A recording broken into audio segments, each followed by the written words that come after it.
Calling the meeting to order. Today is Friday, March 29th. The time is 10:38. We have a quorum present. All board members are present, 2 by video, the rest in the room. The meeting has been duly called and notice of the meeting is posted as required by law. Are we going to jump right into? We're going to start with, we do not have any public comment. We're going to start with presentation of the TAPER, Texas Academic Performance Report, and then go into closed session. Okay. We do not have anybody here for public comments, and Dr. Cutter, I've asked him to present this TAPER report for 17-18. Most of this data, the high-level data, the district data, we're going to cover real quick, kind of an overview of it, but this was discussed after accountability results come out May 1st of June. So this was covered in the subsequent board meeting after that. I think the August meetings where we spent the most of the time on it.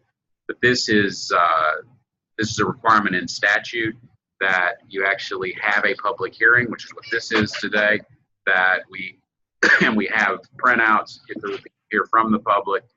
We also have these online, and then TEA has this documentation. So we're going to go through this pretty quick, and then if you have any questions, we can drill down into it. Okay, so I'm going to let Dr. Cutter present. All right. So there are 7 sections to the report for those of you who haven't had a chance to take a look at it. And here they are outlined. You will notice that performance data based on the state assessments are a large part of it. Comprise the first easily 2/3 of it. Things that also get reported on it are the PEIMS data, and it goes all the way down to the demographic data. We have 2 districts, so we have 2 reports, 1 per district. On the TCPA side, we have the iSchool Classical and Founders within it, but we also have, an element of our virtual.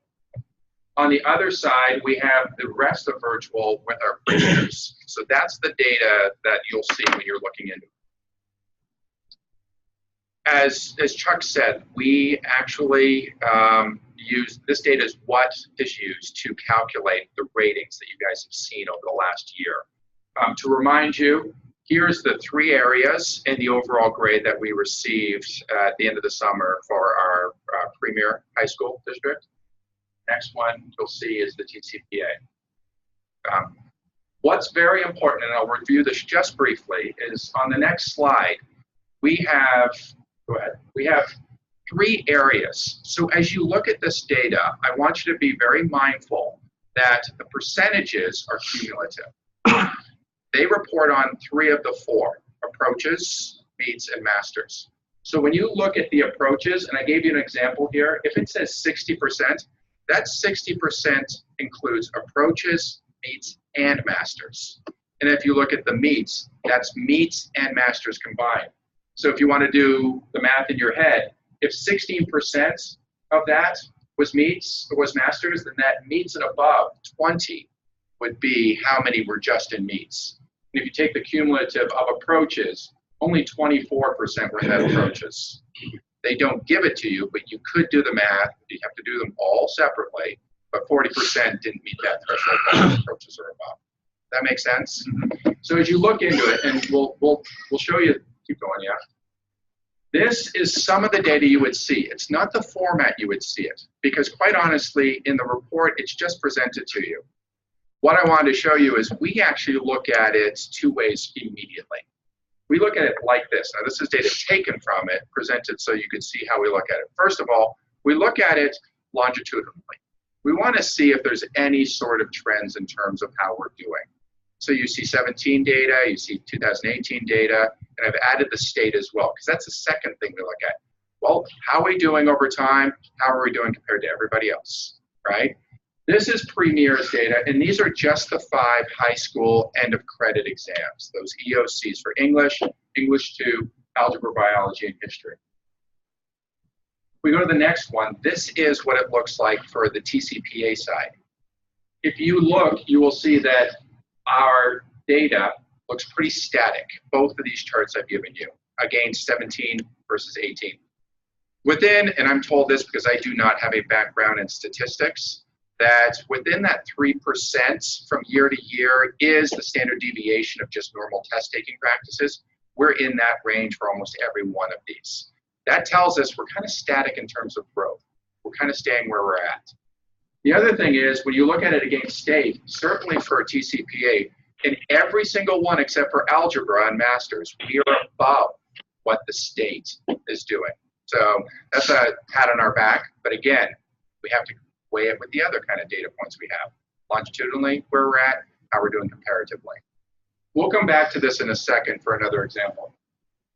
The rest of the data, I want you, as you look into this, to be very cautious of two things. One, basically bullets, you know, I showed you there were 7 components. Those bullets following number 1, the data is from 2017 that's reported. It's not from 2018.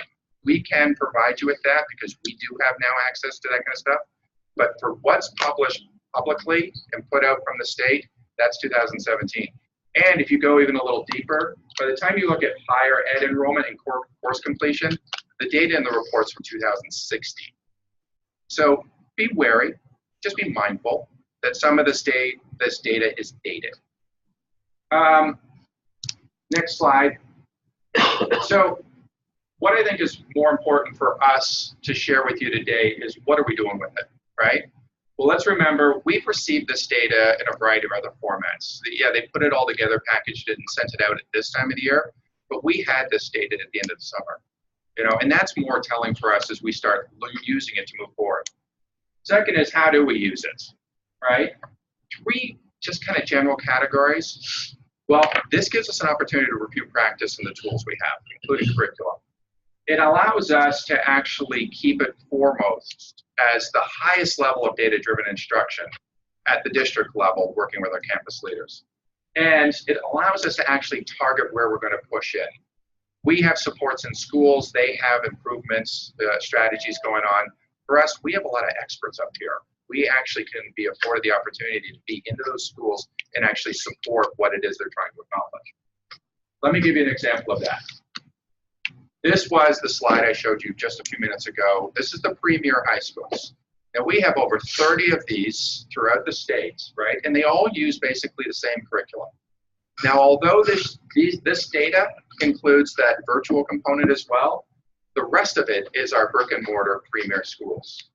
You look at algebra, that's the one that stands out of all these. Yes, I mean, and we can talk about why we are behind state in a lot of these, but if you look at it, we are far behind in the math area. This math nationally is one of those things that I think a lot of people are struggling with, but you can't argue if the state's doing it here and we're doing it there, that there's a difference. So this jumps out at us, right? Those are some big different numbers. So we have to ask why. Keep going, next slide. What's great about with the premiers, what we can do with this data is we can take an item analysis. So as you look at this chart, if you look under B, here are the state tested standards on our Algebra 1 EOC. A little description of what they are. And then this is where these next columns in D and E, that's actually where we teach it. That's where you can find it in the curriculum. So we can actually disaggregate the data by that. One of the things, and this is Algebra 1, one of the things we first do is in column F, that's the district percent of all the students we had that took the state assessment in Algebra 1 last year. That's their combined percentage of performance, accuracy. That's how well they did. So if you look at the very first one, 77% of the students who took it got standard A/2C, you know, writing linear equations. As you go down, we've basically chunked it in thirds. So we highlighted all the red ones, that's the bottom third. So if you go to line 8, which is item number 6, which is the simplifying expressions, you can find that in Unit 5, Lesson 3. So we can go right to the curriculum and see how it is we're presenting it to students, right? 29% of our students are getting that right. That is one of those things that we go, why? All right? Now, there's 2 reasons. how it's, presented to them and how it's taught to them. We can go down, and what we've done in column F is for every one of those ones that are red, we have actually used one of our content experts to create a 5-minute reteach video. Every student who's about to write the algebra test will have 9 5-minute videos that they can work with their teachers to actually review that concept. So going into it, we know we're at least hitting the bottom 9 standards that aren't being tested well in our district. The other piece is we've had the conversation, this G through, and I think it goes up to double letters. All of our 30+ PHS schools are listed, and that's just their data. We've actually met with the leadership of PHS to actually talk about it. You look at it and say, hey, look, Abilene and Amarillo, they seem to be doing okay, comparatively, right? But you go across, and we have schools like Arlington. Well, look at all the red numbers in there. I mean, that's probably not the curriculum.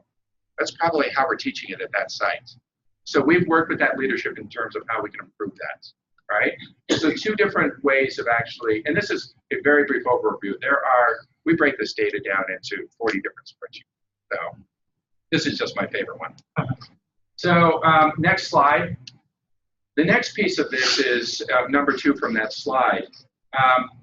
Either Chuck and I together or individually have met with more than half of the campus directors around what their predictive data is. We asked them to go through an exercise where they take the fall map they took, the interim assessment, if they took the benchmark assessment, and then do in column P there, working with their teachers, what do you think your students are going to do moving forward? This allows us to do specialized tutoring, discrete skill, small group lessons, things like that. Track the number of hours of tutorials, all that kind of stuff. We sit down, they gave us an opportunity to actually say, okay, this is my current state, and this is what I'm doing about it.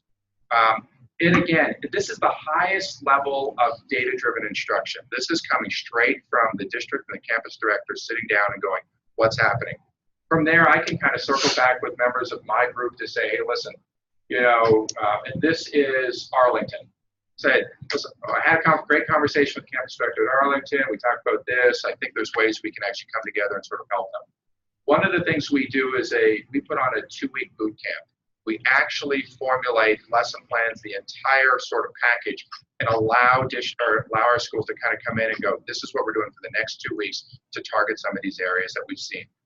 So I think there's one last slide. All of these, of course, are public. If you need to access them, I think you have copies of the 2 reports, but if you want to go deeper, you can go to this website and actually look it up by school, not just by district, if you have some time and you really want to get into it. So, Thank you, Dr. Coder. Yeah, thank you. Any question? So Pretty cool. It was great statistics. It's really helpful to have the picture of it. But the question I have, say, using Arlington as the example, you talked about the boot camp. At what point did you get to that when you did that? So if we had the numbers back in the summer, at what point did we implement the idea of the boot camp to help that school? So the boot camp for us, we've been doing it in a variety of forms over the last few years, from what I understand. We actually attended a great professional development for some of these, home office content experts called Lead Forward. They forced us to look at it a little differently. So we've revised the boot camp. There are high frequency tested standards that we've never really emphasized in the past. They just repeat it, so they're on the assessment a little more. Test taking strategy would be to make sure the students at least know the ones that are high frequency going into the test. So what we did is we took our template for what boot camp has looked like in the past and emphasized that. Only recently have we done the 9 videos around those 9 standards in algebra, which is one of the, 7 math tests that they'll take over their career in public school. Standardized. Yeah. So, and I've always thought that there's a distinction in how people perform generally in a standardized, some struggles with standardized testing versus others. do you notice that there is a correlation between grades, so just the normal quizzes and testing that the teacher gives, to what the results are? One of the things we learned talking to the campus directors with that spreadsheet that was more colorful towards the end there, when they're doing the predictive activities, a lot of times that third grade being the first time they've had to take a standardized test, those schools that had not done any general test taking preparation, like this is how you color in a bubble versus this is how you take a test online, struggled greatly. So grade 3 is definitely that threshold where you see it because it's their first introduction to it.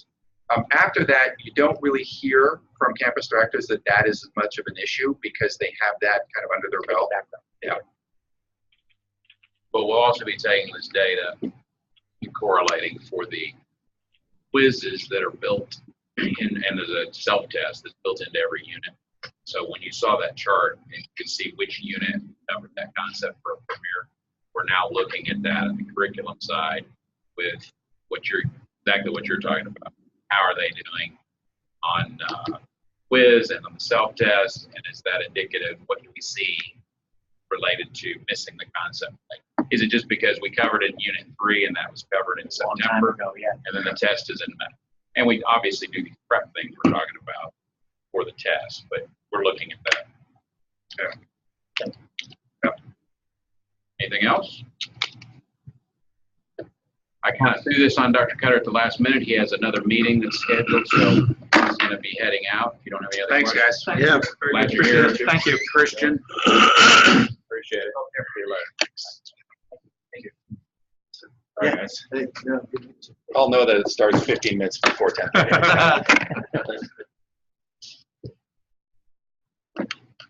right. Do you want to do consent items before jumping into close, or are you going to need to speak to some stuff? Okay.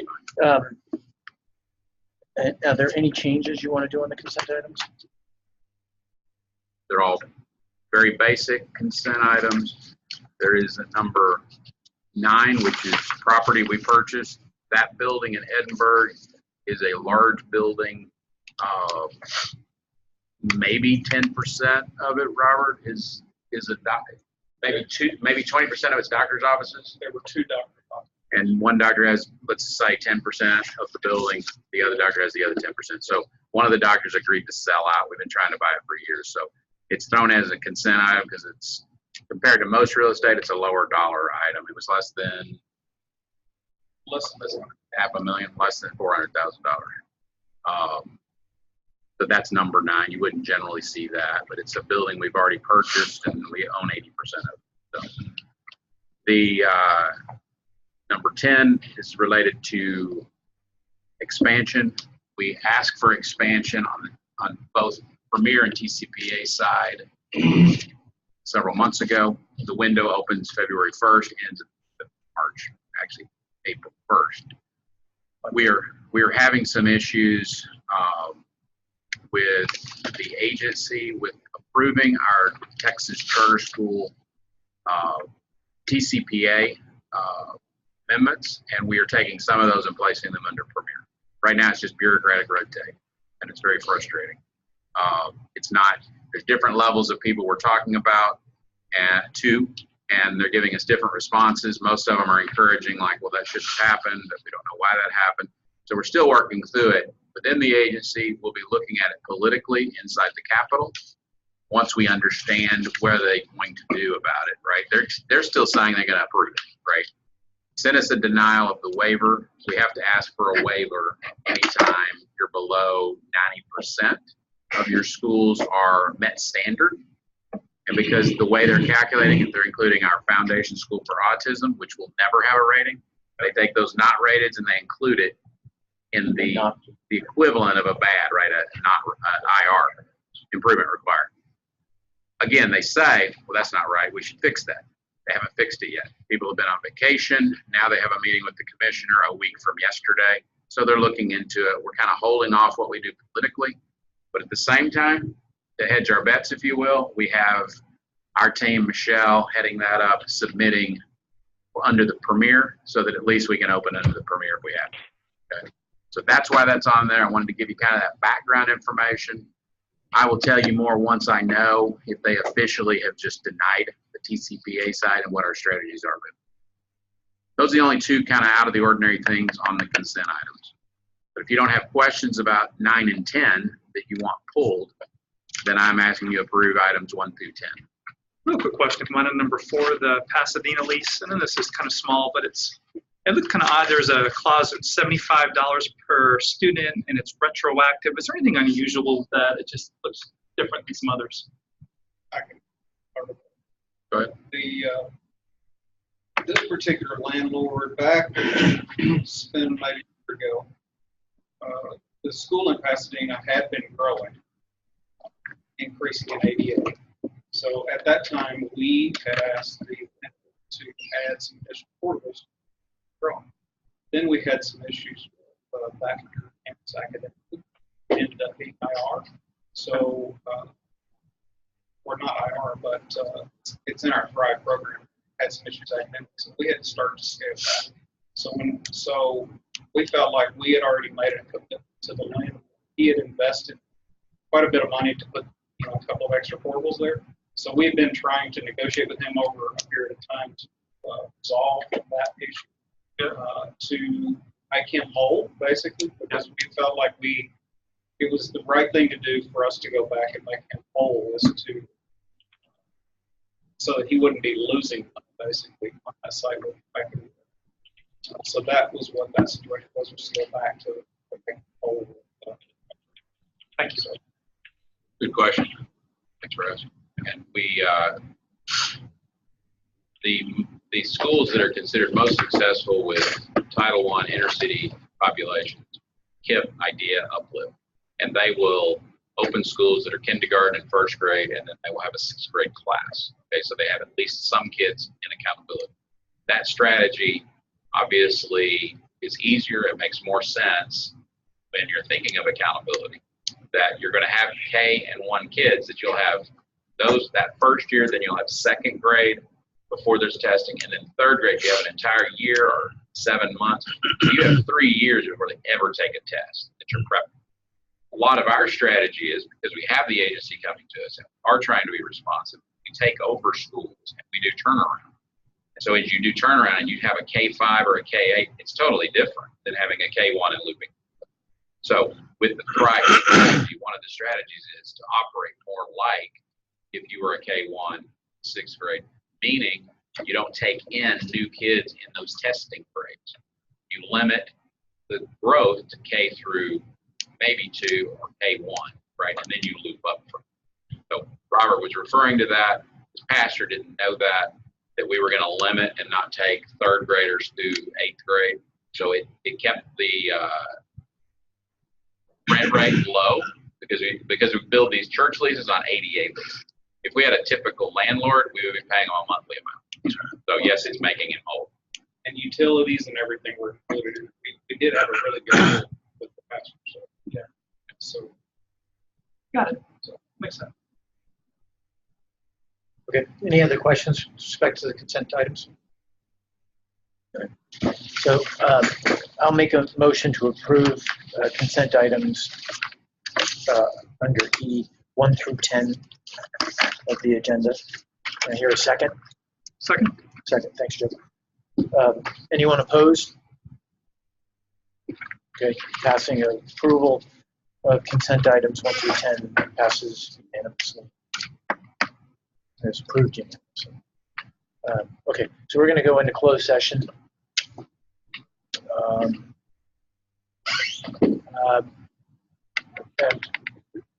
Going into closed session pursuant to Texas Government Codes 551 spot 076, 551 spot 072 or 072, and 551 dot 074 of the Texas Government Code. We're now in closed session.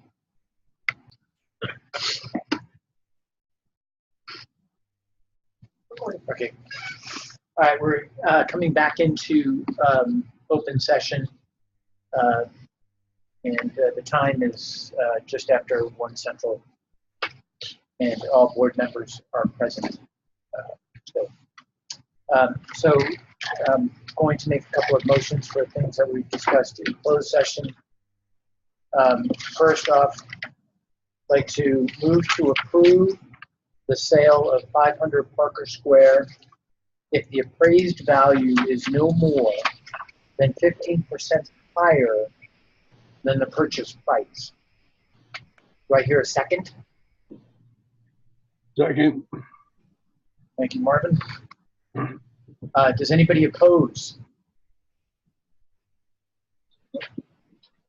Motion carries, passes unanimously to approve the sale of 500 Parker Square for the conditions mentioned in the motion. Second item is to move to approve to administer a bid on the LISD property identified in closed session according to the guidelines discussed in closed session. And I'm making that motion. Do I hear a second? Second. Second. Ken Sparks. Thank you. Does anybody oppose? Motion to approve passes unanimously. All right. So lastly, at least for this portion, I'm going to make a motion approving the armed security policy presented and the authorized person or persons that were approved in closed session. Do I hear a second for that? Second. Second. Joey, I'm doubled up. Does anybody oppose? Great. That motion unanimous. Okay, thank you. All right. Great feedback. I love hearing my voice. Separate item F, consider approving the purchase of property located in Round Rock, Texas. Okay, we are making a recommendation to the board. You have the documentation in Dropbox that you were able to look at. We're recommending use of a 27-acre tract of land in Round Rock, Texas. 2 years ago, when you guys approved the strategic plan, the area was a major area that the state of Texas is expanding into. So this is just continuing on with that strategic plan. When we come back to the board with this extended meeting in May to discuss the budget, we're also discussing the date on where we are with the strategic plan. At least we've already approved Keller at one of the previous meetings. We already approved Conroe as one of the previous meetings. We're focusing on these 5 major areas of the state, which is Austin, Dallas, Fort Worth, San Antonio, and Houston. So this is just in line with that strategic plan. We have identified a piece of a tract of land, 27 acres. Round Rock, if you're not familiar with Round Rock, it is since 2010, it's grown by 18.7%.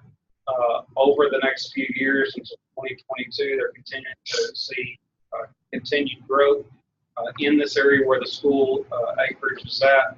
There's quite a number of tracts of land where they're continuing to build new homes as well.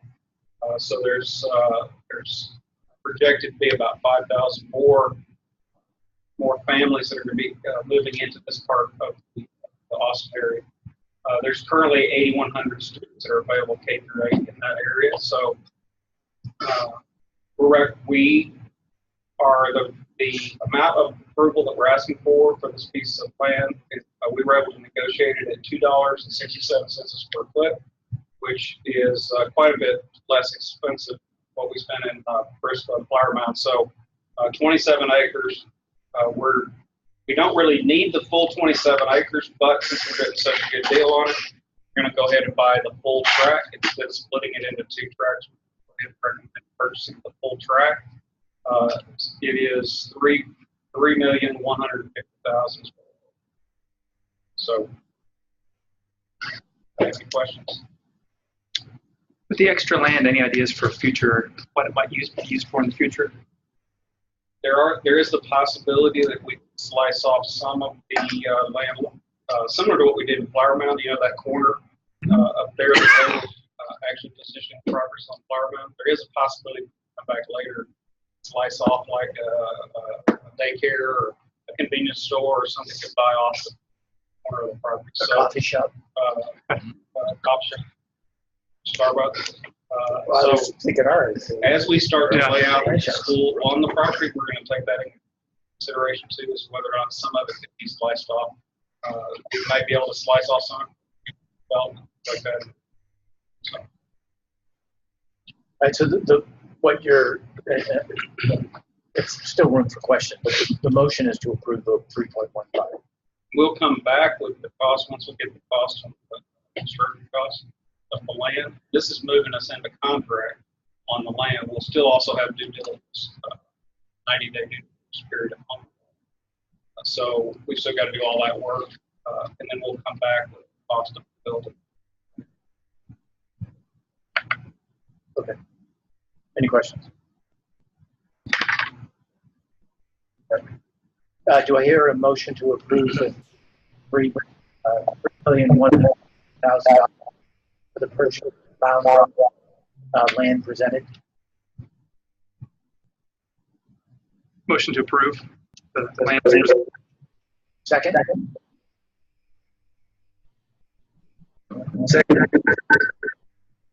Second. Does anybody oppose? All right, the motion to approve for the 3.150 million passes unanimously. Motion is approved. Anything else? One discussion item I've asked you to consider at the beginning of the meeting is the next board meeting. Lance has texted me saying he's available to come in person on May 24th. Will that work for everyone? You No, still need to look. nothing. My daughter graduates.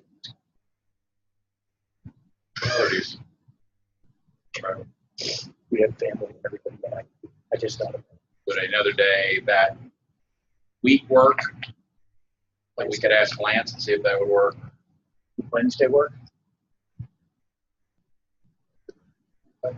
Lance, would you be willing to do it in the middle of the week, or does it need to be closer to like a Friday or Monday? You know, Fridays and Mondays are a little bit easier for me for travel. You can do. Let me take a peek here for that week. I could. Okay, I'm not needed. Somebody else, I could miss it. Do we have a? Yeah, the rest of that week is pretty jammed up for me. I don't think I'd be able to come out in person. I'm sorry, I originally thought the 24th would work, but my wife, I think, shoot, 2 hours, 3 hours during that day. Sure. We will poll you, and I'm sorry. Sarah, we also need to poll them on a start time being different potentially. We end up bumping into lunch and go over a little. So we had a minor discussion on that, but we agreed we would just have you. That's it. Is this a good time to ask Marvin if he can be here, if you're not going to be able to be here and need the vice president? Yeah, but I think we just got to figure out if that's going to be the day, and if that's the day, they'll figure out. He'll do it. Especially with With strategic planning and budget, we'd like everybody. All right. Good. Oh, yeah, and you had mentioned it might be 6 hours or so. It might be longer. So that's no. Sorry. But keep that in mind when you're polled, and Sarah, make sure you remind them it could be 5 or 6 hours. Okay. All right, motion to adjourn, Motion to adjourn. and I'll second that. All right, thank you. Thank you, guys. Have a great day, everybody.